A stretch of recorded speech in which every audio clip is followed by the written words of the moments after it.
All right, today we are tackling the miter saw. It's an amazing tool. It's powerful, it's incredibly precise, but let's be honest, for a lot of people, it can be a little intimidating.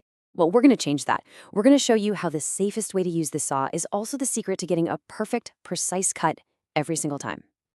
So that's the big question, isn't it? What is that one thing?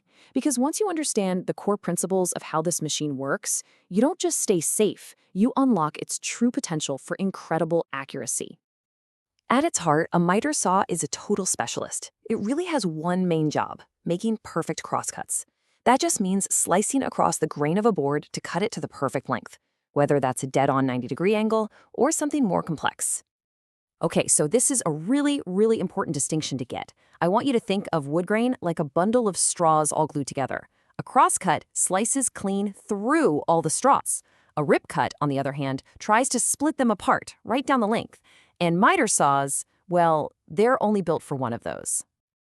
And here it is, the first and most fundamental rule of all. Do not ever try to make a long cut with the grain. That's a rip cut. It is incredibly dangerous on this machine. The blade just isn't designed or supported for that kind of cut, and trying it can lead to the #1 danger we're trying to avoid. And that danger has a name. It's called kickback. It's that terrifying moment where the blade binds in the wood and in a split second, it either throws that board like a missile or it tries to climb right up and over the wood straight towards you.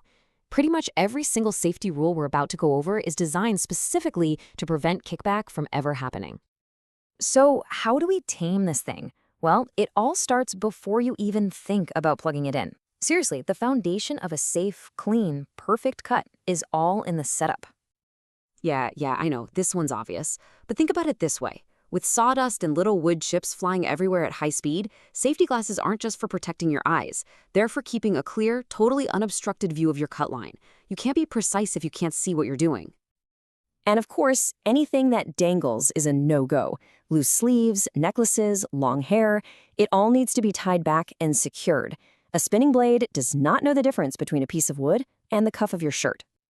All right, next, let's look at the machine itself. See this clear plastic cover? That's the blade guard. Before you even plug the saw in, just lift the arm up and down a few times and make sure that guard snaps back and moves smoothly. It is your absolute first line of defense. You know, you can't get a stable cut without a stable board. It's that simple. That means your piece of wood needs to be held down flat against the table and held tight against that back wall, which we call the fence. Any little gap, any wobble at all gives the blade a chance to grab it, and that is exactly what we want to avoid. And that really gets to the why of it. A firm grip, or even better, using the saw's built-in clamps, stops the wood from shifting or vibrating. That's how kickback starts. So using those clamps whenever you can is the best way to guarantee that board isn't going anywhere. This brings us to probably the most common question everybody has when they first use one of these. You're holding the wood, you're running the saw, how much space do you actually need between your fingers and that blade? 6 inches. That's the magic number. It's the absolute minimum. No part of your hand should ever cross into that zone while that blade is moving, period.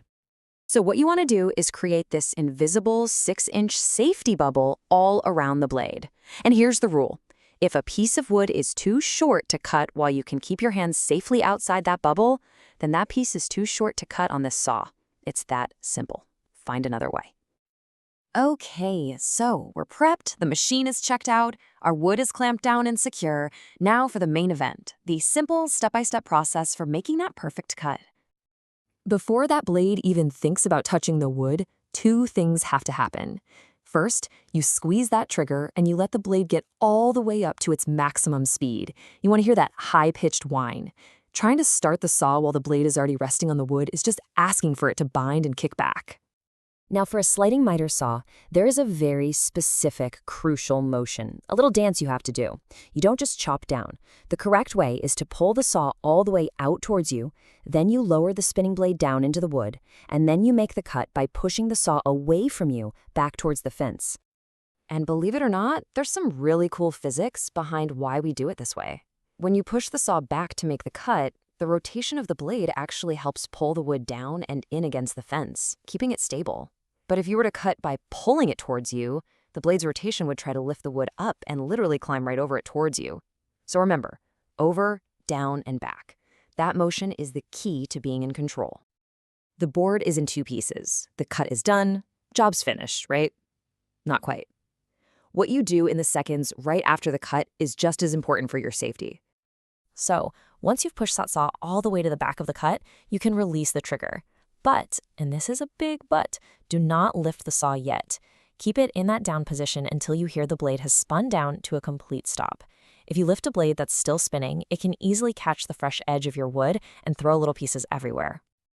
And once that blade is totally still, then you can clean up.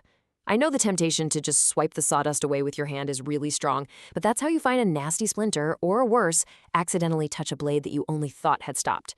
Use a brush, use a vacuum, just don't use your hand. Now here's the best part. Every single safety rule we just talked about, holding the wood tight, getting the blade to full speed, using that over, down, and back motion, every single one of them also just happens to be the secret to getting a perfectly precise, clean, beautiful cut. Safety and quality really do go hand in hand. But there is one last little piece to this whole precision puzzle. Let me ask you a question. Let's say you've got a 12-inch board. You measure perfectly, make a mark at exactly 6 inches, and you line the blade up right on that mark to cut it in half. What do you have when you're done? You'd think you'd get 2 perfect 6-inch pieces, right? I mean, that's just math. But you won't. What you'll actually end up with is one piece that's exactly 6 inches and another that's just a little bit short. So what's going on here? The blade itself isn't a pencil line. It has actual thickness. And that material it turns into sawdust has a name. It's called the kerf. It's usually about 1/8 of an inch wide. So for ultimate accuracy, you always have to place your blade on the waist side of your measurement line. That way, the kerf gets removed from the piece you don't need, and your good piece is left at the exact length you wanted. So in the end, it turns out there isn't really one single mistake that separates a good cut from a bad one. It's about a process. By controlling yourself, controlling your machine, and controlling your material, you transform this tool from something that might seem intimidating into an instrument of perfect accuracy. The safest cut is always the best one. So, are you ready to go make yours?